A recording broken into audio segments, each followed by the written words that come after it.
दूध के उत्पादन को बढ़ाने के लिए Maharashtra animal and fishery sciences university नया प्रयोग कर रही है। एम्ब्रियो ट्रांसफर टेक्नोलॉजी के माध्यम से ऐसी गायों को तैयार किए जाने का काम शुरू है, जिसके माध्यम से 20 से 25 लीटर दूध हासिल होगा। पहली पहल इस प्रयोग को यूनिवर्सिटी के खुद के एनिमल सेंटर में किया जा रहा है, जिसे बाद में किसानों तक पहुंचाया जाने वाला है। क्या है एम्ब्रियो ट्रांसफर टेक्नोलॉजी और कैसे ये पशुपालक किसानों के लिए फायदेमंद साबित हो सकती है, देखिए इस खास रिपोर्ट में। देसी गायों से दूध का कम उत्पादन किसानों के लिए खर्च अधिक, मुनाफा कम ही साबित होता है।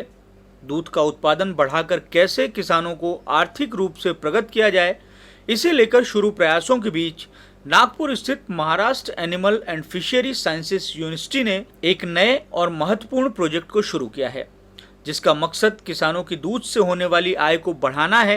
केंद्र सरकार के राष्ट्रीय गोकुल मिशन कार्यक्रम के तहत माप्सू में तैयार की गई IVF यानी इन विट्रो फर्टिलाइजेशन लैब के माध्यम से ऐसी गायों को तैयार किया जा रहा है जिनके दूध देने की औसत क्षमता 20 से 50 लीटर होगी।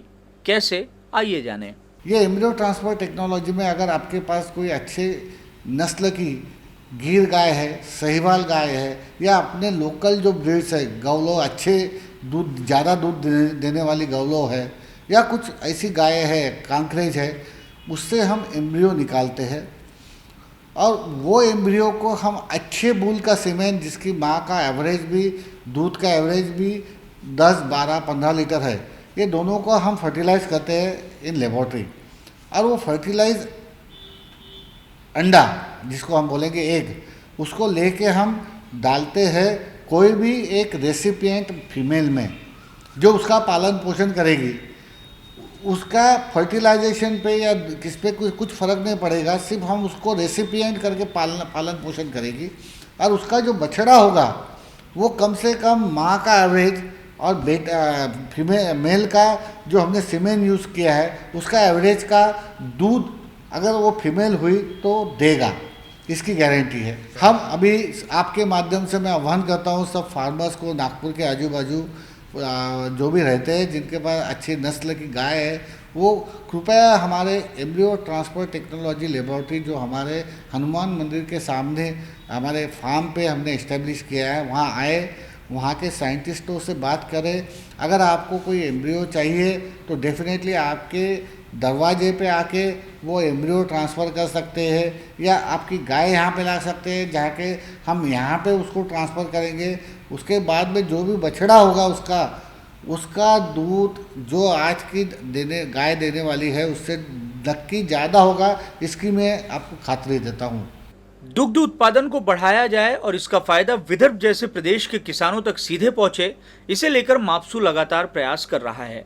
पर मौजूदा IVF तकनीक अधिक फायदेमंद साबित होगी, ऐसा विश्वास माप्सू के रिसर्चर्स को है। IVF लैब में भ्रूण तैयार किया जाता है।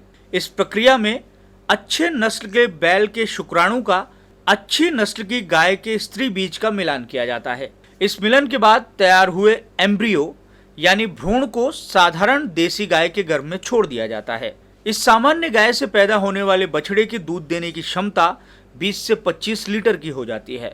साथ ही इस प्रक्रिया से गाय के गाभारू होने की क्षमता भी कई गुना बढ़ जाती है। हमारे प्रयोग इसमें है ही कि गवर्नमेंट ऑफ इंडिया का जो हमारा टारगेट है कि ये हमारा काम, यहाँ का लैब का काम होने के बाद हम लोग ये निश्चित ही शेतकरी के फार्मर्स दौर पे भी ये काम करने वाले हैं।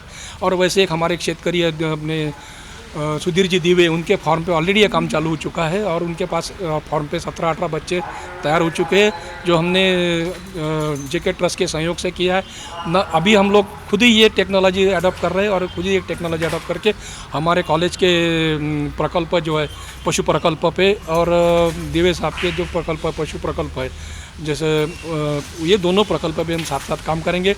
और साथ साथ ये गवर्नमेंट ऑफ इंडिया का भी अपना स्टेट गवर्नमेंट की जो फार्म है, जैसा उनका वर्षा और पोहरा में एक फार्म है जहाँ देसी नस्ल है साहिवाल और गौड़ो, तो इसमें भी हम नेक्स्ट मंथ से इसमें भी ये काम शुरू करेंगे ताकि ये सब किसानों तक पहुँचे। लैब में तैयार भ्रूण के सहारे गाय के दूध उत्पादन की क्षमता को बढ़ाने का प्रयोग माप्सू के पशु केंद्र की कई गायों के साथ कई पशुपालक किसानों के यहाँ भी किया गया है। माप्सू का दावा है कि अगर इस तकनीक को किसान अपनाएं और सरकार का इसमें साथ मिल जाए तो आने वाले कुछ वर्षों में दूध के उत्पादन को लेकर एक नई क्रांति हो सकती है। इससे न केवल किसानों की आमदनी बढ़ेगी, बल्कि गाय की एक ऐसी नस्ल ही विकसित हो जाएगी जो सिर्फ मुनाफा देगी।